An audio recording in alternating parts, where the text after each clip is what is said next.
Good morning, Mustangs. This is Mrs. Russ, and I'm going to read Chapter 5 of The Lemonade War. Competition.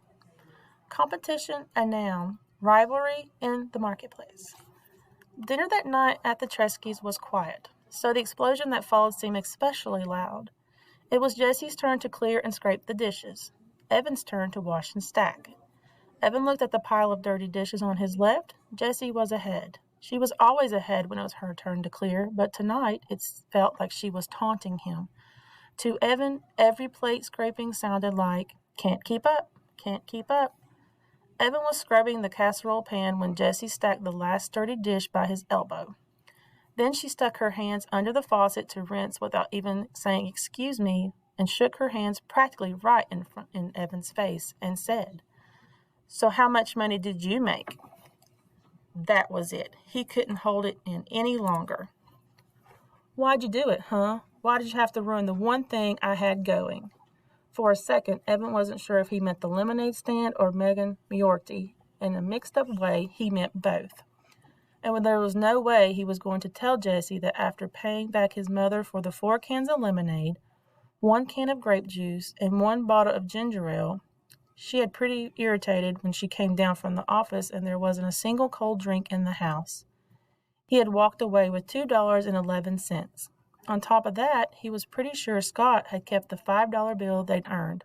Well, what was Evan supposed to do? Asked Scott, to turn his pockets inside out? Evan hadn't kept track of his sales, so he couldn't be sure. Why'd I do it? Why did you do it?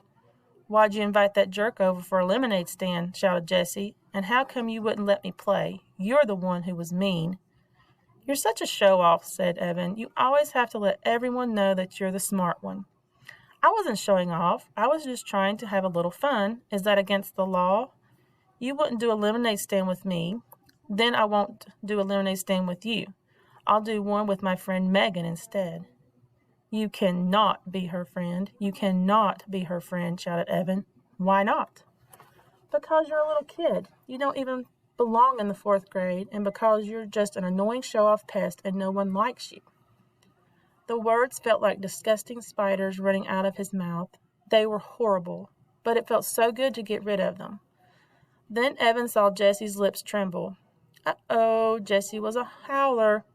She didn't cry often, and she didn't cry long, but when she did, it was loud. Mom would come down from her office. Evan would catch the blame. Unfair. But Jessie didn't lose. Jessie didn't let loose. Instead, she stood as tall as her runty height would allow and said, "Megan likes me. She invited me over to her house tomorrow. We're going to make another lemonade stand and even twice what we did today." Oh, that was it. She was going to ruin everything. Show him up right in front of Megan, even before the school year started. Make Megan think he was just some stupid loser who wouldn't even beat out his baby sister at a lemonade stand. Evan boiled over.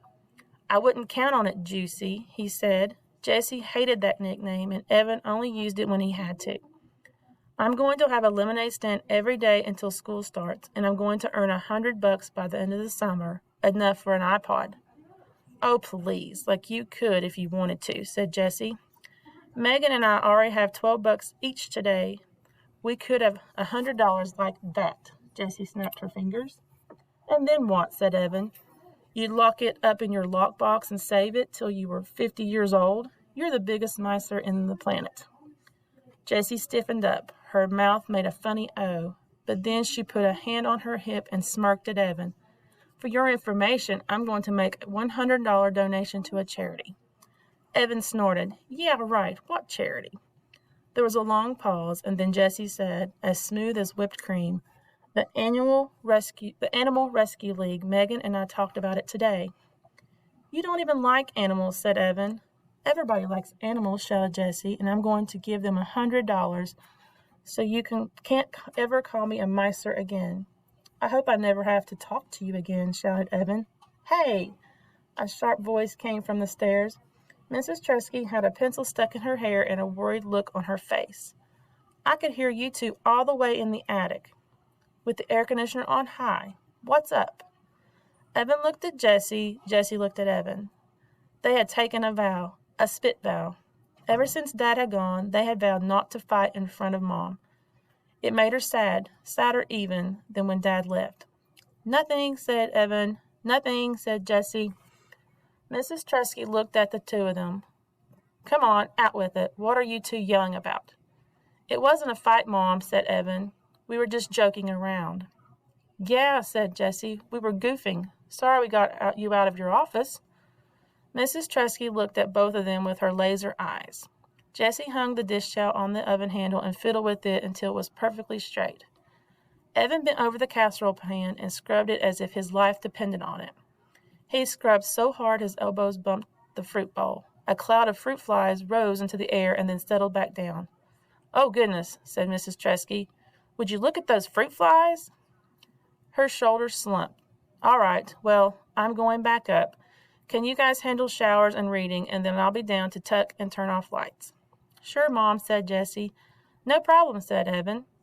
Mrs. Tresky disappeared upstairs. Jessie turned to Evan at the sink. Let's make a bet, she said. Whoever earns $100 wins, and the loser has to give all their earnings to the winner. Evan shook his head. Not fair, he said. You've already got money saved up. That money doesn't count, said Jessie. We'll start with today's earnings, and it's all got to be from selling lemonade. No mowing lawns or sweeping up the garage or anything else. Aw, what if neither one of us makes 100, said Evan, not liking the sound of this deal. Then whoever makes the closest to 100 wins, and even if both make 100, whoever makes the most money wins the bet. When do you count up the money, said Evan. Jessie thought about that. Sunday night, right before the fireworks. She looked straight at Evan. Huh, what do you say? Evan didn't like bets. He really wasn't that into competition.